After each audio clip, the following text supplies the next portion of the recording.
सतयुग में सभी योगी विज्ञानी थे। त्रेता में विद्या की नर करी, त्रेता में तमाम यज्ञों का वर्णन है। द्वापर कर मानस पद पूजा, द्वापर में मानसिक पूजा का वर्णन है। लेकिन कलयुग कहते हैं कि कलयुग केवल हरि गुण गावत नर पावई भव था। कलयुग में प्रभु का गुणगान, प्रभु की महिमा का बखान, प्रभु के नाम का बखान, कहते हैं प्रभु का गुणानुवाद ही गावत नर पावई भव था। जब अनुभव करके प्रभु की महिमा का और दिल से गाता है। क्योंकि चौथी भक्ति भगवान राम ने समझाया, चौथी भगत मम गुण गन करे कपट तजी गान। कपट छोड़कर गान करता है। तो कहते हैं कलयुग केवल हरि गुण गाहा, गावत नर पावई भव था। भव सागर का था पा जाता है। नदी में उस पार जाना है, और अगर आपको था लग जाए, था का मतलब कितना गहरा है आपका पैर नीचे लगने लगे, तो उस पार जाने में कोई दिक्कत नहीं है।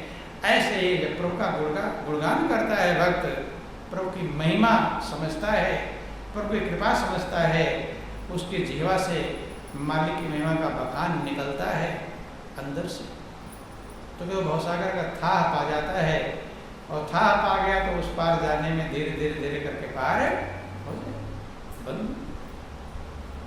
भक्त कहता है कि प्रभु मेरा जो हर श्वास, जितने श्वास मिले बीड़ा बन जाए, मधुर बीड़ा जिसमें मिठास हो, क्षण प्रति क्षण तेरा गुण गाए।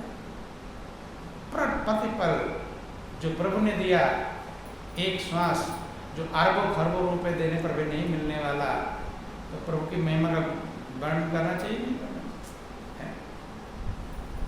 अभी कोई 1,00,000 2,00,000 का सामान भी दे दे तो उसकी महिमा बखान करेंगे नहीं करेंगे कि भाई मुझे इसने 10 लाख का सामान दे दिया, बखान करेंगे 10 जगह। लेकिन प्रभु ने हर श्वास के करोड़ों अरबों का दे रहे हैं, लेकिन जीव उनकी महिमा का बखान नहीं कर पाता। कहता भूलू न कभी तुमको भगवान जग की आसक्ति वासना, संसार की आसक्ति में, संसार के लगाव में, संसार के ममता में, हे प्रभु मैं कहीं आपको भूल न, भूलू न कभी तुमको भगवान जग की आसक्ति वासना, मेरे नैनों के द्वारों से पुर का सब कलमश कि हे प्रभु आपकी याद में मेरे आंखों से अश्रुधारा प्रवाहित। लोग दुनिया के लिए रोते हैं, दुनिया का सामान खो जाए तब रोते हैं, दुनिया में कोई अपना मर जाए तब रोते हैं। भक्त कहता है मेरे जब आंसू निकले तो आपकी याद में निकले, दुनिया के लिए ना। बोलो वृंदावन बिहारी लाल की, कि मेरा जीवन है जीवन धन तेरे चरणों में लग जाए। मेरा जीवन है जीवन धन तेरे चरणों में लग जाए। हर श्वास मधुर वीणा बनकर क्षण प्रति क्षण तेरा गुण गाए। हर श्वास मधुर वीणा बनकर क्षण प्रति क्षण तेरा गुण गाए। जब जिधर पड़े पग जीवन के दृढ़ रहें अचंचल सावधान। जब जिधर पड़े पग जीवन के दृढ़ रहें अचंचल सावधान। कहता कि हे प्रभु मेरा कदम जिधर बढ़े अचंचल रहे, मजबूत रहे, डगमग ना, मजबूती से अपने लक्ष्य की तरफ आगे बढ़ूं सावधानी से। सावधान का मतलब निगरानी करते हुए किधर मुझे जाना चाहिए, किधर नहीं जाना चाहिए, कौन सा रास्ता अच्छा है, कौन सा रास्ता अच्छा नहीं। ये भक्त की प्रार्थना है। दुनियादारी के लिए एक प्रार्थना करता है कि हे प्रभु, मेरा मन आपके चरणों में लग, मेरा जीवन, हे जीवन धन आपके चरणों में समर्पित हो जाए, लग। कहते कि जिधर भी बढ़े पग उधर सावधान रहे, मजबूत रहे, पक्का रहे। दृढ़ निश्चय ही मंजिल पहुंचाता है। अगर पक्का इरादा, महापुरुष कहते हैं, अगर इरादा पक्का है तो मंजिल कदम चुनती। कहते हैं कि जो चीज रोकने वाली है उनका महत्व नहीं, जो मार्ग में बाधाएं हैं उनका कोई विशेष महत्व नहीं है। क्यों कि जो भी मिल गया है वो बिछड़ेगा ही बिछड़ेगा। जो भी चीजें मिली हैं, जो लोग मिले हैं, मिले ही इसीलिए बिछड़ने के लिए। किसी ने कहा दुनिया में लोग मिलते हैं बिछड़ने के लिए। किसके लिए मिलते हैं? बिछड़ते हैं कि नहीं बिछड़ते? बोलो वृंदावन बिहारी लाल कि जो बना बिगड़ना है निश्चित, जो आया है सो जाएगा। जो बना बिगड़ना है निश्चित, जो आया है सो जाएगा। जो सदैव साक्षी बस वही रह पाएगा। जो सदैव साक्षी सत्य बस वही रह पाएगा। परिवर्तन तेरी लीला है, समरसता है तेरा स्वरूप।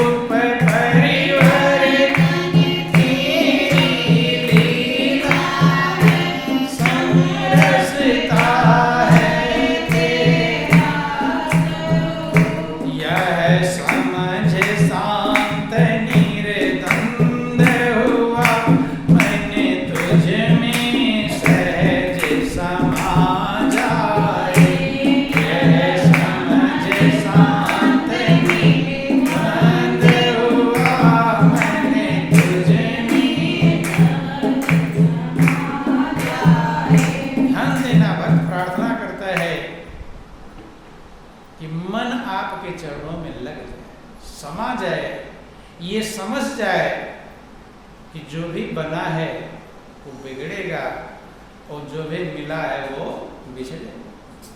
कब मन प्रभु में लगता है? जब ये समझ जाता है कि संसार में जो कुछ बना हुआ है, सारे संसार बना हुआ है, एक ही बनने वाला नहीं है, वो है परमात्मा। वो न कभी बना और न कभी बिगड़ेगा। सारा संसार बनता है और बिगड़ जाता है। तो महापुरुष कहते हैं कि जो बना तो बिगड़ेगा, जो बना बिगड़ना है निश्चित, और जो आया है सो जाए। और जो भी आया है, आने का मतलब जाना, आया है तो जाए। जो सदैव साक्षी रहा, हमेशा जो इसका साक्षी रहा, दृष्टा रहा, इसका देखने वाला रहा, वही सत्य है और वही हमेशा रह पाए। परिवर्तन तेरी लीला है, बदलाव जो है, चेंजिंग है, ये प्रभु की लीला है। कभी दिन होगा, कभी रात होगी, कभी सुबह होगा, कभी शाम होगा, कभी सुख आएगा, कभी दुख आएगा, कभी हानि होगी, कभी लाभ होगा, कभी मान मिलेगा, कभी अपमान मिलेगा। ये सब परिवर्तन लीला है। क्या ये? लीला का मतलब ऊपर ऊपर से होना। कहते नहीं भगवान ने लीला किया था, लीला का मतलब अंदर से नहीं, ऊपर से। तो संसार में जो हो रहा है वो लीला है, वो ऊपर से हो रहा, अंदर से सम रचता है तेरा स्वरूप, आपका स्वरूप सम रहना।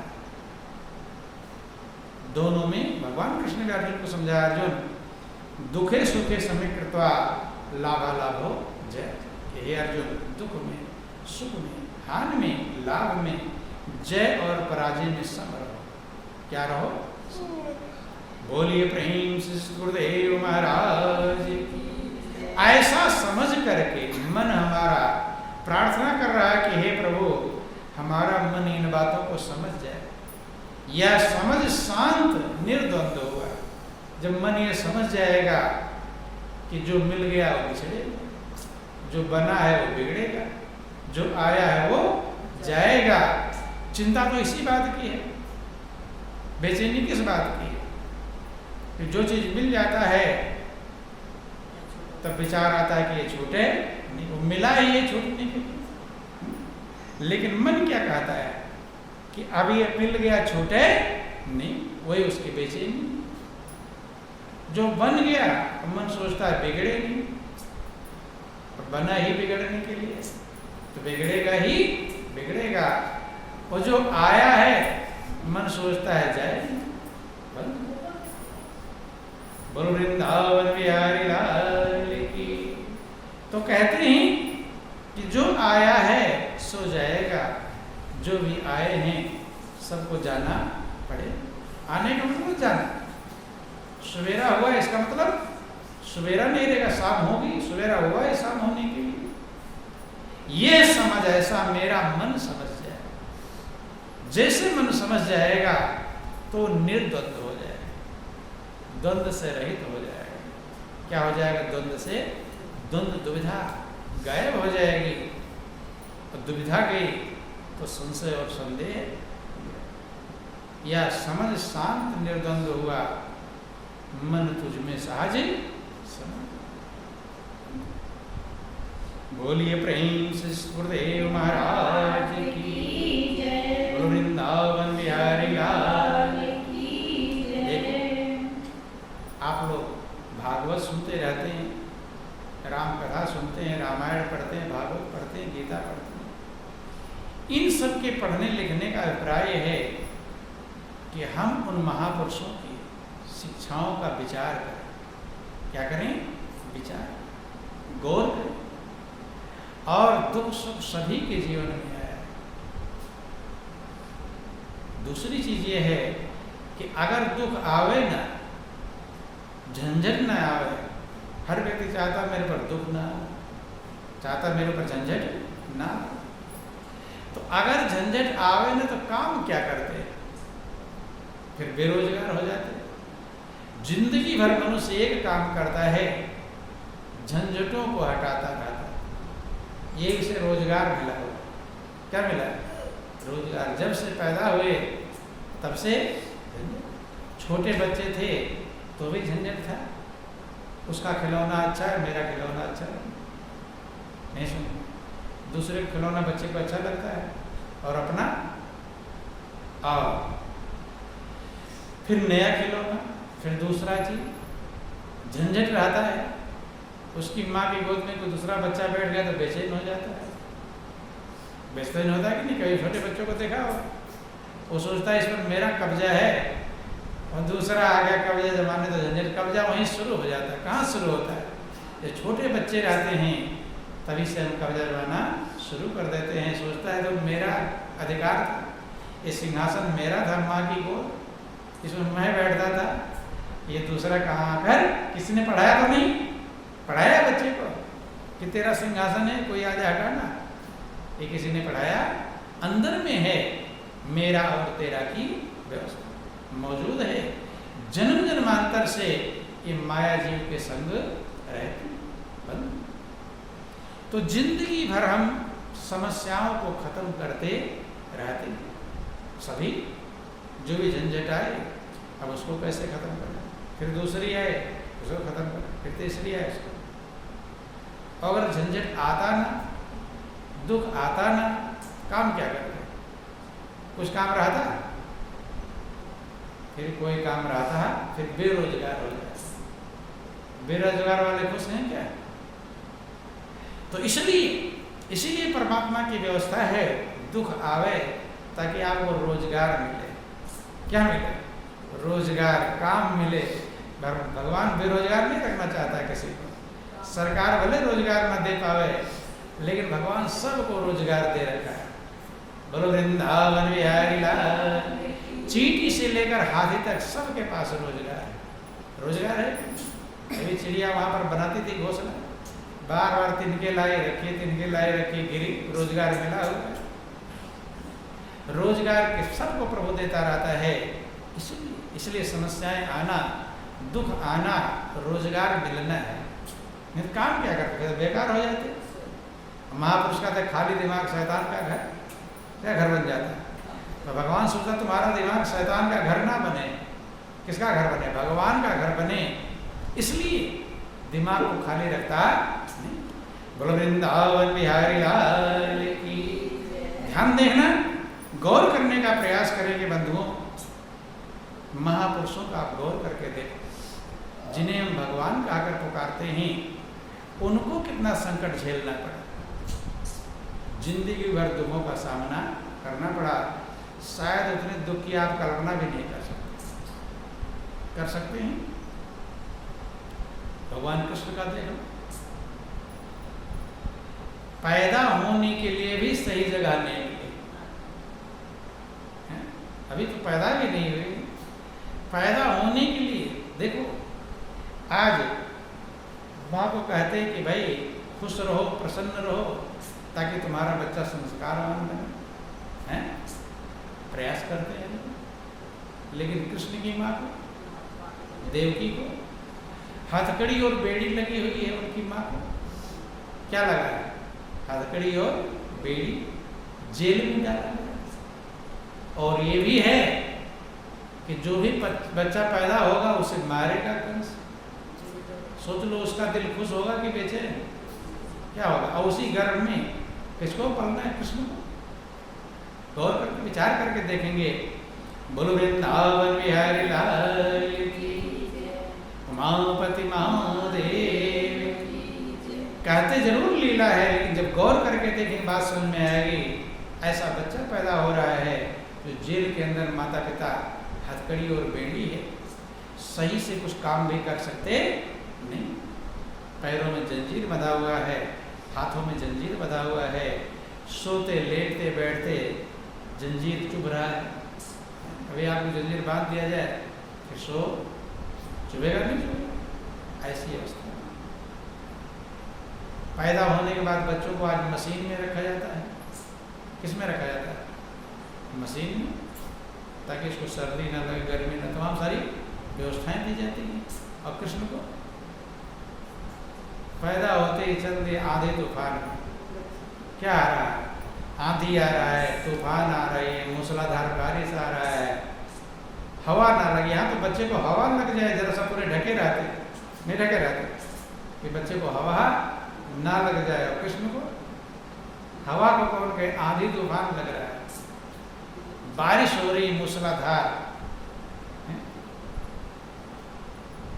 दूसरी चीज ये है कि अपनी माँ का लाड़ प्यार नहीं,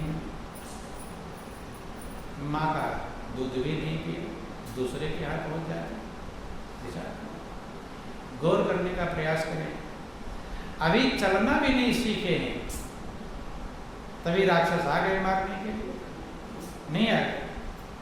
अभी दूध ही पी रहे हैं, अभी चलना भी नहीं जानते। पूतना आ गई। कौन आ गई? पूतना। ऐसी लड़ाई किसी को मिला है? इतनी झंझट है? पहले जहर मारने के लिए आ गई। गौर करके विचार करो। बोलो वृंदावन बिहारी लाल की। सभी की यात्रा है मानव से देव होने की, परमात्मा तक की हमारी यात्रा है, उधर ही सभी जा रहे हैं। लेकिन भगवान कृष्ण के जीवन से गौर करके विचार करना चाहिए। राक्षस सभी से मारने का कितने, अगासुर आए, बकासुर आए, कागासुर आ गए, कितने राक्षस आ गए जिनकी कोई गिनती नहीं, मारने का प्रयास करते हैं। और राक्षसों को कौन कहे? देवताओं का प्रकोप आ गया। किसका प्रकोप आ गया?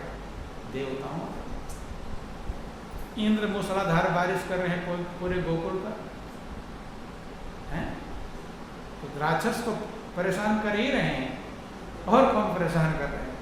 देवता। देवता कौन के? देवताओं के राजा इंद्र पूरी मूसलाधार बारिश है।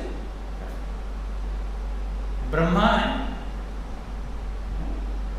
ब्रह्मा भी देवता है, वो भी उनके गायों ग्वाल बालों का अपहरण करके लेकर चले गए। झंझट है कि नहीं? बोलिए प्रेम से गुरुदेव महाराज की। कहानियां सुनते हैं लेकिन उनके झंझटों को देखो, कितनी झंझट है। कि उसका नाम अमर है जग में जिसने संकट झेला।